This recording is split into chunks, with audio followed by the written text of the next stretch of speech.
بسم اللہ الرحمن الرحیم۔ آج ہم گفتگو کریں گے مسلمانوں کے زوال کے اسباب پر۔ اس وقت مسلمان پوری دنیا میں وہ باقی اقوام سے کیوں پیچھے ہیں، ان کے حالات آج کیوں خراب ہیں، تمام شعبوں میں وہ پسماندگی کا شکار کیوں ہیں، اس کی وجہ کیا ہے، اس کے وجوہات کیا ہے۔ اس کے باوجود کہ مسلمان مومن ہے، اللہ پر ایمان، آخرت پر ایمان، کتابوں پر ایمان، رسولوں پر ایمان، اور عمل بھی اس کے ساتھ، نماز بھی پڑھتا ہے، روزے بھی رکھتا ہے، حج عمرے بھی کرتا ہے، زکوٰۃ خیر خیرات بھی کرتا ہے، ذکر اذکار بھی کرتا ہے، اور اس کے پاس مادی وسائل بھی ہے، وسائل کی فقدان بھی نہیں، افرادی قوت بھی اس کے ساتھ، اور جغرافی جو اس کی حالت ہے وہ بھی ٹھیک ہے، لیکن اس کے باوجود وہ پسماندہ ہے، اس کے باوجود وہ زوال کا شکار ہے، اس کے باوجود وہ پیچھے ہے، تمام شعبوں میں اس کی حالت ابتر ہے۔ کئی اس کے وجوہات ہیں، کئی اس کے اسباب۔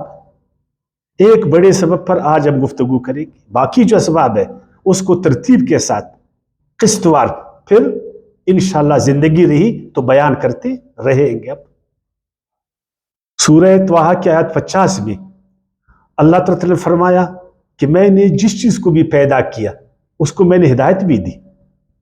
حضرت موسیٰ علیہ السلام کو اللہ نے فرمایا آپ کہیے ربنا الذی آتی کل شیء خلقہ ثم ھدیٰ۔ تو جب ہر چیز کو اللہ تعالیٰ نے ہدایت دی، ہر چیز کی اس نے رہنمائی کی، پھر کیا انسان جو افضل ہے مخلوقات میں، اس کی رہنمائی اللہ نے نہیں کی؟ رہنمائی کے ذرائع اس کے سامنے نہیں رکھے؟ بالکل رکھے۔ اللہ تعالیٰ نے اس کو فطری ہدایت بھی دی، یہ پوری فطرت اس کے سامنے ہے، اس میں ہدایت اس کے لیے، قوانین فطرت میں انسان کے لیے رہنمائی ہے۔ لیکن افسوس کہ مسلمان نے قوانین فطرت سے سبق نہیں لیا، فطرت کی کتاب اس نے نہیں پڑھا۔ قرآن میں سینکڑوں آیاتیں ہیں اپنے ماننے والوں کے لیے کہ اللہ کی فطرت کو، اس کتاب کو پڑھو، اس میں غور کرو، اس پہ فکر کرو۔ اللہ نے اس کائنات کو کس طرح پیدا کی، اس کائنات کو اللہ تعالیٰ کس طرح سنبھالا ہوا، کس طرح اللہ پاک اس کو چلا رہا۔ فطرت سے سبق سیکھ، فطرت کو مسخر کر اور ترقی کر، اپنے لیے راستے آسان کر۔ فاقم وجہک، سورہ روم کی آیات 30 میں، فاقم وجہک للدین حنیفا فطرت اللہ التی فطر الناس علیہا لا تبدیل لخلق اللہ ذلک الدین القیم ولکن اکثر الناس لا یعلمون۔ اے پیغمبر اپنا توجہ دین کی طرف یکسوئی کے ساتھ کر، وہ دین جو اللہ کی فطرت کے مطابق، جس پر اللہ نے انسان کو پیدا کیا، اور یہی صحیح دین ہے، لیکن اکثر لوگ اس کو نہیں جانتے، اور مسلمان نے بھی اس سے روگردانی کی۔ اس سبب پر تو ہم بعد میں گفتگو کریں گے۔ اس کے بعد اللہ تعالیٰ نے انسان کو شعوری ہدایت دی، اس کو عقل عطا فرمایا، شعور اللہ تعالیٰ نے عطا کی، اچھے احساسات سے اس کو نوازا کہ اپنے احساسات سے، عقل و شعور سے کام لے لے۔ سورہ انفال کی آیات 22 میں اللہ تعالیٰ نے فرمایا ان شر الدواب عند اللہ الصم البکم الذین لا یعقلون۔ بدترین مخلوق اللہ کے نزدیک وہ ہے جو عقل سے کام نہیں لیتا۔ ان شر الدواب، اللہ تعالیٰ نے اس کو بدترین مخلوق قرار دیا۔ اور سورہ یونس کی آیات 100 میں اللہ نے فرمایا وَجَعَلُوا الرِّجْسَ عَلَى الَّذِينَ لَا يَعْقِلُونَ۔ جو لوگ عقل سے کام نہیں لیتے وہ پراگندگی کا شکار ہو جاتے، اضطراب کا شکار ہو جاتے، وہ کنفیوز ہو جاتے۔ اس پر بھی ہم بعد میں بات کریں گے، لیکن جس سبب پر آج ہم گفتگو کر رہے وہ ہدایت کا وہ ذریعہ جس کو اللہ نے وحی کے ذریعے انسان کو عطا کی۔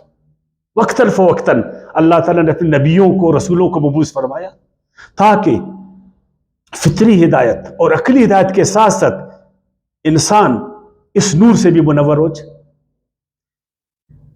اور اللہ کی وحی سے وہ سبق لے، اللہ کی وحی سے وہ رہنمائی لے۔ اور آخری بار اللہ تعالیٰ نے انسانوں کے لیے قرآن عظیم الشان کو نازل فرمایا، اس میں انسانوں کے لیے ہدایت، اسی میں انسانوں کی ترقی، اسی میں اس کا بقا، کہ وہ اس عظیم کتاب سے سبق لے۔ اور جس وقت بہت سارے انسانوں نے اس قرآن کو مانا اور مسلمان ہوئے، تاریخ گواہ ہے کہ اس قرآن نے ان کو ترقی دی، اور اس روشنی میں وہ ترقی کر گئے، وہ زوال سے عروج پا گئے، ان کی پسماندگی ترقی میں تبدیل ہوگی، ان کی خراب حالت درست ہو گئی۔ وہ چروائے تھے تو پھر خلیفہ بنے، پھر امام بنے، اچھی تہذیب اور اچھا تمدن انہوں نے دنیا کو دی۔ بغداد ایسا علمی شہر انہوں نے انسانوں کو دی، بڑے بڑے دارالحکمت انہوں نے قرآن کی روشنی میں انسانوں کو دی، بڑے عظیم حکیم ان میں پیدا ہوئے، بڑے نامور لوگ، اگر ان کے نام میں گناؤں تو گن نہ پا سکوں۔ پھر انہوں نے آہستہ آہستہ مسلمانوں نے قرآن کو چھوڑا، قرآن سے رہنمائی نہیں لی، اور جب قرآن کو چھوڑا پھر انہوں نے عقل کو بھی چھوڑا، پھر جب عقل کو چھوڑا تو فطرت کو بھی انہوں نے چھوڑا۔ نہ فطرت کی کتاب انہوں نے پڑھا، نہ عقل سے کام لیا، اور نہ قرآن کو انہوں نے کھولا کہ اس قرآن میں ہم غور کریں، یہ تو ہدایت کی کتاب۔ تو پھر وہ دن، آج کا دن، کہ انسان زوال کی طرف روانہ ہوا، عروج سے دڑام وہ گر گیا نیچے کی طرف، اس کی وہ ترقی وہ تنزل میں بدل گئی، اس کی وہ خوشحالی بدحالی میں بدل گئی، اس کی وہ طاقت، عظمت، اتحاد، اتفاق، انتشار اور کمزوری میں بدل گئی۔ ان ھذا القرآن یہدی للتی اقوم، حالانکہ قرآن نے اس کو گوش گزار کرایا تھا کہ بے شک یہ قرآن ہے اے مسلم، اے انسان، تجھے سیدھا راستہ دکھانے والی، ترقی کے راستے پر ڈالنے والی، خوشحالی کے راستے پر جنت ڈالنے والی، اور جنت میں داخل کرنے والی۔ فاستمسک بالذی اوحی ہے الیک انک علی صراط مستقیم، اے پیغمبر جو وہی آپ پر ہوا مضبوطی کے ساتھ اس پر جم، اور یہی صراط المستقیم کا راستہ تمہیں دکھائے، بے شک تو صراط المستقیم پر ہو۔ اور سورہ بنی اسرائیل کے آیت 88 میں قل لئن اجتمعت الانس والجن علی ان یأتوا بمثل هذا القرآن لا یأتون بمثلہ ولو کان بعضهم لبعض ظہیرا، ایسی کتاب سارے انسان، سارے جن وہ مل جائے، ایک دوسرے کے کمکگار بن جائے کہ وہ اس جیسی کتاب لائے، تو قرآن ایسی کتاب وہ نہیں لا سکتے۔ انہا تذکرہ فمن شاء ذکر، قرآن آئینہ ہے، جو بھی اس میں دیکھے گا اس کا چہرہ اس کو پتہ چلے گا، پھر اپنا چہرہ ٹھیک کرے گا۔ آئینے میں انسان درستگی کرتا ہے، اگر آئینے پر وہ پردہ ڈالے گا، آئینے سے وہ بھاگے گا تو اس کا چہرہ کیسا ٹھیک ہوئے گا؟ اس کو پتہ چلے گا کہ میرے چہرے میں کیا ہے۔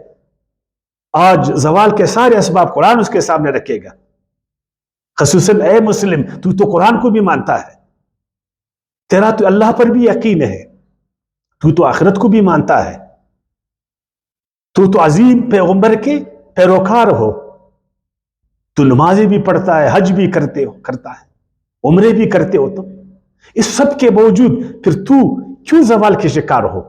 یہ قرآن اس کو بتاتا ہے، لیکن قرآن کو اس نے چھوڑ دیا۔ الکتاب لستم علی شیء حتی تقیموا التوراۃ والانجیل وما انزل الیکم من ربکم، اے اہل کتاب، اے تورات والو، اے زبور والو، اے انجیل والو، اے قرآن والو، جب تک تم نے اللہ کی کتابوں کو قائم نہیں کیا تمہاری کوئی حیثیت نہیں ہے، تمہارا کوئی مقام نہیں ہے، تم کو عروج نہیں ملے گا، تم کو ترقی نہیں ملے گی، کہ تم نے قرآن کو بند کیا ہوا ہے، قرآن سے رہنمائی نہیں لیتے ہو، اور کہتے ہو کہ مجھے ترقی ملے گا، میں امام بناؤں گا دنیا کا، میں عروج پاؤں گا، مجھے خوشحالی ملے گی۔ نہیں، ومن اظلم ممن ذکر بآیات ربی فاعرض عنہا، اس آدمی سے بڑا ظالم کون ہے کہ اس کو اللہ نے اپنی کتاب سے نوازا، اس کے سامنے اللہ کی آیاتیں پڑھی گئی، پھر اس کے باوجود اس نے اس کتاب کو چھوڑ دیا، اس سے اعراض کیا، جانتے بوجھتے کہ اسی قرآن نے ہمارے اسلاف کو ترقی دی، اسی قرآن نے ہمارے اسلاف کو امام بنایا، ہمارے اسلاف چروائے تھے، اس قرآن ہی نے اس کو جو ہے نا امام بنایا. وہ غریب تھے، بدحال تھے، اسی قرآن نے ان کو خوشحال بنایا. لیکن قرآن کو انہوں نے چھوڑا. وَإِذْ أَخَذَ اللَّهُ مِيثَاقَ الَّذِينَ أُوتُوا الْكِتَابَ لَتُبَيِّنُنَّهُ لِلنَّاسِ وَلَا تَكْتُمُونَهُ فَنَبَذُوهُ وَرَاءَ ظُهُورِهِمْ وَاشْتَرَوْا بِهِ ثَمَنًا قَلِيلًا فَبِئْسَ مَا يَشْتَرُونَ. حالانکہ اللہ پاک نے کتاب والوں سے عہد لیا کہ وہ ضرور بالضرور اللہ کے کتاب کو مضبوطی سے تامیں گے، اس کو بیان کریں گے لوگوں کے سامنے. لیکن انہوں نے اللہ کی کتاب کو جانتے بوجھتے چھپا دی اور اس کو پیچھے ڈالا اپنے ذاتی اغراض اور مفاد کی خاطر. کتنا برا ہے یہ عمل ان کا کہ اس عظیم الشان کتاب کو جو ترقی کا باعث تھا، جو ترقی کا باعث تھا، جو ہدایت کا ذریعہ تھا، جس میں کوئی شک و شبہ نہیں، تمام شکوک و شبہ سے والا تر لا ریب فیہ، لیکن انہوں نے اس کتاب کو چھوڑ دیا اور تباہی کی طرف چلے گئے. خود بھی تباہی کے گڑھے میں اور قوم کو بھی تباہی کے گڑھے میں لے ڈالا. اور فرمایا فَإِمَّا يَأْتِيَنَّكُم مِّنِّي هُدًى فَمَنِ اتَّبَعَ هُدَايَ فَلَا يَضِلُّ وَلَا يَشْقَىٰ. اور جب بھی انسانوں تمہاری اللہ کی طرف سے کتاب آ جائے جو تمہارے لیے ہدایت کا ذریعہ ہے، اور آخری بار اللہ نے قرآن کو نازل فرمایا، اگر تم نے اس کی پیروی کی، اس کو تم نے کولا، اس کو تم نے سمجھا، اس پر تم نے عمل کیا، اس کی تم نے اشاعت کیا، اس کو تم نے بالفعل قائم کیا اپنے معاشرے میں، تو یقین جاؤ کہ تم گمراہی سے نکل جاؤ گے، تم بدحالی سے نکل جاؤ گے، تم مشقت سے نکل جاؤ گے، تم زوال سے نکل جاؤ گے، تم عروج پاؤ گے.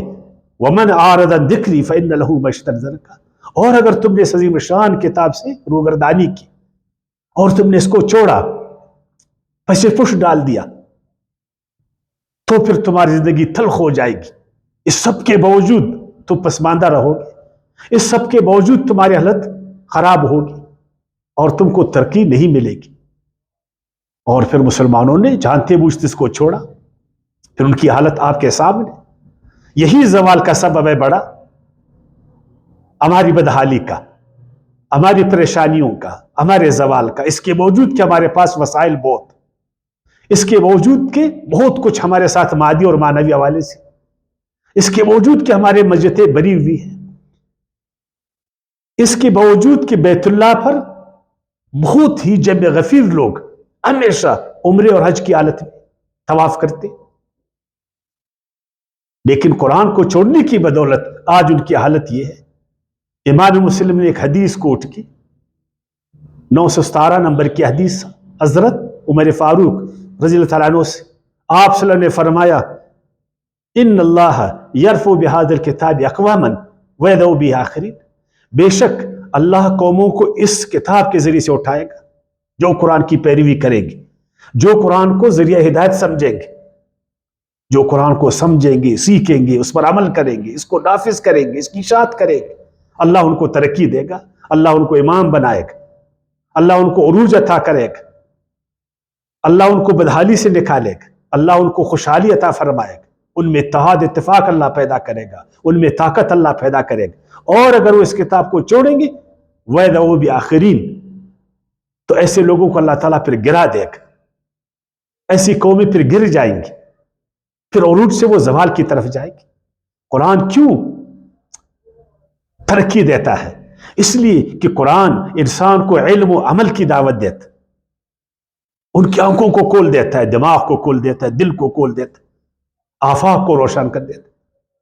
اس لیے کہ قرآن وہ آزادی کا درس انسان کو دیتا ہے کہ اے انسان غلامی سے نکل، آزاد بن جا، آزادی کے راستے پر چل، جبر کے راستوں کو توڑ، جبر کے زنجیروں کو توڑ، غلامی کی حالت سے نکل. اور قرآن عدل و انصاف کی دعوت دیتا ہے کہ اے انسان ظلم خود بھی مت کر اور ظلم کو پنپنے بھی نہ دے، اور احسان کر. اور قرآن تحفظ کا درس دیتا کہ انسان کی ہر چیز محفوظ ہو، اور اتحاد اتفاق اور اخوت کا درس دیتا. یہ ہے قرآن. جس نے 1400 سال پہلے اپنے ماننے والوں کو امام بنایا، ترقی دی، عروج دیا. اور یہ ہے قرآن کہ آج جس نے ان کو چھوڑا 1 ارب 80 کروڑ یا اس سے کم یا زیادہ، ان کی حالت آپ کے سامنے ہے. اتنے وسائل کے باوجود آج ان کی حالت آپ کے سامنے، تمام شعبے میں پسماندہ. جب ہم قرآن کی طرف آئیں گے تو ہماری حالت میں سدھار آ جائے گی. وما علینا الا البلاغ.